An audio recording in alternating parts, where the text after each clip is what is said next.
Hey everyone, and welcome back to Talk Tickers, the show where we, talk tickers. That's right. Today, we're taking a deep dive into Williams-Sonoma's Q3 2024 earnings call. That's a good one. This one's particularly interesting because they're navigating this very tricky economic environment for home furnishings. Yeah. But somehow managing to outperform the industry. Mm-hmm.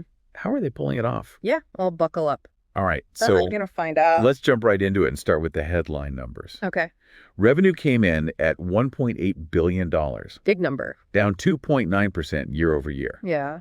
Not great. Not fantastic. But considering the entire home furnishings industry saw a decline of around 7%, Yeah. they're actually in a pretty decent spot. I mean, that's the thing that jumps out at me right away is their resilience, Well, especially their focus on reducing promotional pricing while maximizing new product introduction. Oh, that's interesting. It's a bold strategy. And I think, as we dig deeper, it'll be fascinating to see how it's all playing out for them. Yeah, and they're not just treading water here, they're gaining market share. Exactly. And that's even more impressive when you factor in their operating margin of 17.8%. Right. Which is not only exceeding expectations, but it's also a healthy jump from last year. It is. And on top of that, their earnings per share jumped 7% year over year. Wow. Landing at a $1.96. And, on top of all this, they're also buying back stock, issuing dividends. Right. And they just greenlit another $1 billion for buybacks. Wow. It's like they're doubling down on themselves in the middle of a downturn. Mm-hmm. I mean, what's the message they're trying to send here? It's a very confident move, that's for sure. They clearly believe in their long-term prospects. Mm-hmm. But to your point, I think the big question is how? How are they achieving this? Right. Especially the market share gains while actually dialing back promotions. That's not the typical playbook. Usually companies are slashing prices to lure customers in, a shaky economy. Right. But Williams-Sonoma seems to be sticking to their guns. Mm-hmm. Almost like they're saying, we know our worth. Yeah. Do you think this pricing power comes from brand loyalty? It's probably a combination of factors. Okay. Laura Alber, their CEO, she spoke about customer loyalty and trust in their pricing during the earnings call. Yeah. They're really positioning themselves as a reliable source of quality and value, even if that means not constantly having sales. Right. But there's also this interesting detail. Okay. They're seeing double-digit positive comparable sales for new product introductions. Interesting. Particularly at their West Elm brand. So it's not just about holding the line on prices. Right. But also offering fresh, exciting products that people want. Yes. Even if there's no discount. Exactly. Almost like they're creating their own demand. Exactly. And to put this into context, think about the current state of the housing market. Okay. Yeah. People aren't moving as much. Right. So the incentive to buy new furniture is lower. Makes sense. But new products, especially with the holiday season approaching, offer that refresh factor, even if you're staying put. Oh, that makes sense. Right. Speaking of the holidays. Yeah. I noticed West Elm is really ramping up their new product volume for their holiday assortment. Interesting. Is this a sign of what we can expect from the wider industry? It's a data point worth watching, for sure. Okay. Holiday spending is a good indicator of consumer confidence. Mm-hmm. And if other retailers follow suit, it could signal a shift in strategy. Okay, let's shift gears for a moment and talk about this interesting dynamic. Okay. Their focus on full price selling has actually led to significant supply chain cost savings. That's a crucial point. Right. By minimizing the peaks and valleys of demand created by constant promotions, they're able to streamline their supply chain, making it more predictable and efficient. So less chaos, less waste. Right. Which ultimately translates to cost savings. Exactly. That's clever. It is. Do you think this approach to supply chain management is something we'll see more retailers adopting? It's certainly a model worth considering, Yes. especially as companies grapple with rising costs and logistical complexities. Right. In fact, some industry experts are already pointing to Williams-Sonoma's approach as a potential blueprint for the future. Interesting. Yeah. Okay, last point before we move on. Okay. There's a bit of a mixed bag when it comes to product categories. While furniture sales are gradually improving, Yeah. non-furniture categories like seasonal decorations, kids and baby products are absolutely booming. Interesting. What's driving this trend, and what does it tell us about consumer behavior? It's an intriguing insight into the consumer mindset. Okay. people may be hesitant to commit to big-ticket items like sofas right now, but they're still spending just on smaller, more affordable things. Makes sense. That bring a little joy or refresh to their homes. Mm-hmm. Almost like they're saying, I may not be able to buy a new house, but I can certainly brighten up my living room with some new throw pillows. And Williams-Sonoma is strategically positioned to capture that kind of spending right. Absolutely. With their diverse portfolio of brands, they can cater to a wide range of tastes and budgets. They've got everything from high-end cookware to whimsical children's furniture.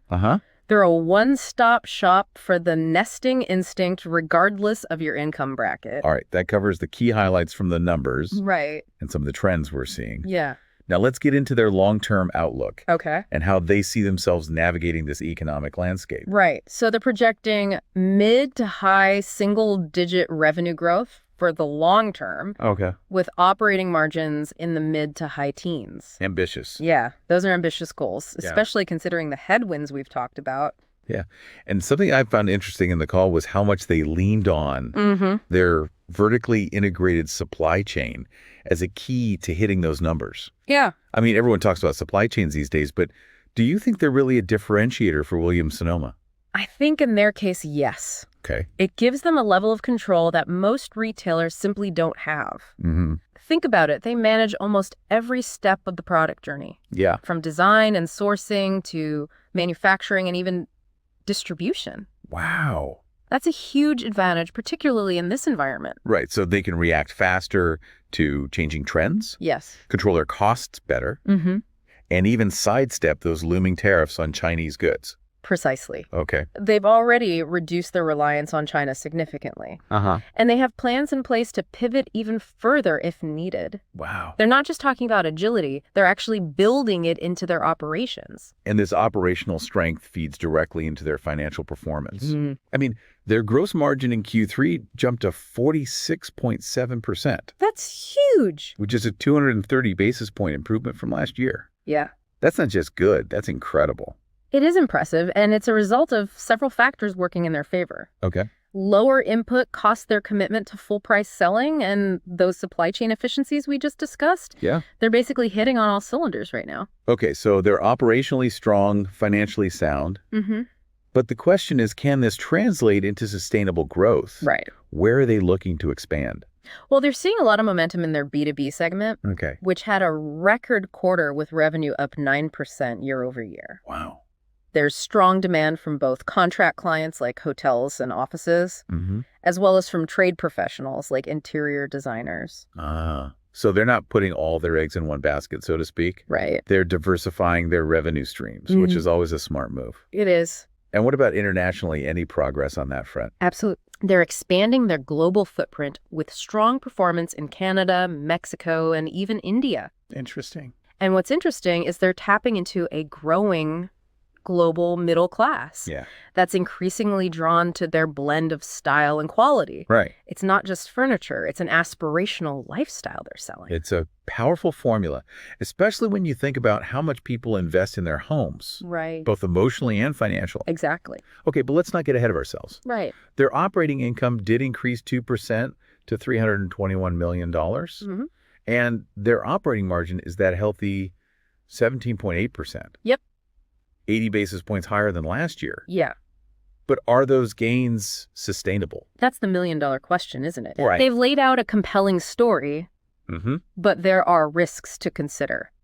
For example, those tariffs on Chinese goods, are those a real threat or just a lot of noise? I think it's a genuine concern if they're fully implemented. Yeah. It could significantly impact their margins, even with their efforts to diversify sourcing. And what about the broader economic picture? Right. Consumer confidence can change on a dime. Do Yeah. you think they're prepared for a potential downturn? Well, they've weathered recessions before, and their focus on operational efficiency does give them a buffer. Okay. But no company is entirely immune to a major economic shift. So there are definitely challenges ahead. Yeah. But they've also shown a remarkable ability to adapt and innovate. They have. I mean, they're not only survived the pandemic, they thrived. It's got to count for something. It does speak to their resilience. Yeah. And their leadership team seems to have a clear long-term vision. They're not just chasing quarterly profits. Really? They're focused on building a brand that can stand the test of time. And speaking of building for the future, let's get back to our slightly less serious prediction from earlier. Okay. You know, that whole WMB trade idea based on investor confusion. Well, I just checked, and believe it or not, WMB is actually up slightly since we started recording. You're kidding. Yeah. Could our crazy theory actually be playing out in real time? Right. That's surprising, to say the least. I know, right? Yeah. It's probably just a coincidence. Probably. But it's a good reminder that the market doesn't always behave logically. Agreed. Right. There's a certain element of human psychology at play. And sometimes that can create unexpected opportunities. Yeah. Or pitfalls, depending on how you look at it. All right, that wraps up our look at the present state of Williams-Sonoma. Okay. But the big question remains, what does the future hold? Can they actually achieve those ambitious growth targets? Right. Or will those headwinds we discussed prove too strong? That's what we'll tackle next. Okay. Stay tuned as we dive into the crystal ball and explore the possibilities, both good and bad, Sounds good. that lie ahead for Williams-Sonoma. Welcome back to Talk Tickers. We're wrapping up our deep dive into Williams-Sonoma's Q3 earnings call. Yeah. And you know, it's time to gaze into the crystal ball All right. and try to make sense of what the future holds for them. The future. So can they really hit those ambitious long-term goals they've set? It is a tough ask. Or are there just too many obstacles in their path? Even for a company as well managed as Williams-Sonoma. Right, let's start with the positives. Okay. You know, we've talked about their operational strength, their brand loyalty, and their smart diversification strategy. Those are all solid foundations for future growth. Yeah. But what are some of the specific tailwinds Okay. that could really propel them forward? Well, one thing that immediately comes to mind is the eventual rebound of the housing market. Yeah. It can't stay depressed forever. Right. And when it does turn around, Williams-Sonoma will be in a prime position to capitalize on that pent-up demand. People will be moving, upgrading, redecorating. Exactly. It's like a whole new wave of opportunity for them. Yes. And what about their international expansion Right. and the growing B2B segment? Yes. Those seem like promising areas as well. Those initiatives could provide a significant buffer against any weakness in their core retail business. They could. And as we discussed earlier, their global push is particularly interesting because they're selling more than just products. Right. They're selling a lifestyle, an aspiration, Yeah. which can be very powerful in emerging markets. Absolutely. So there's definitely a lot of potential upside. There is.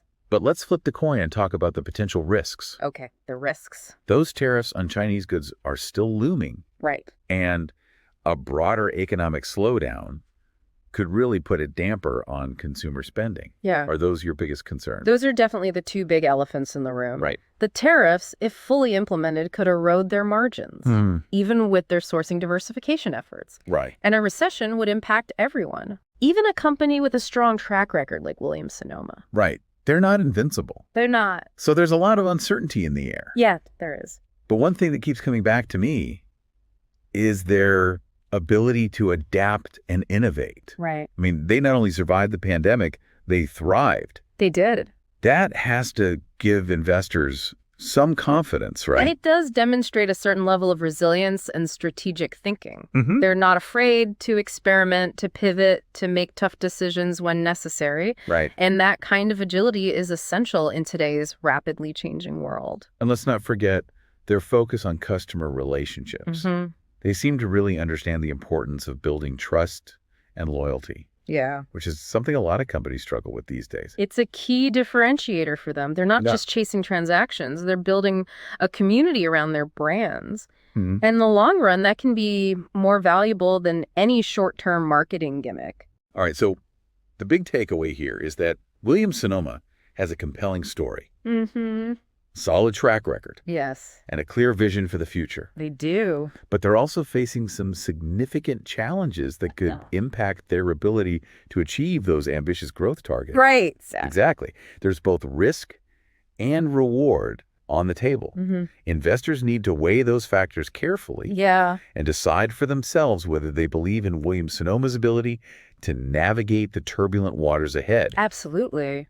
And speaking of navigating turbulent waters, Okay. Let's circle back to our little side bet. Right. That completely hypothetical Uh-huh. and not at all financial advice trade idea. Right.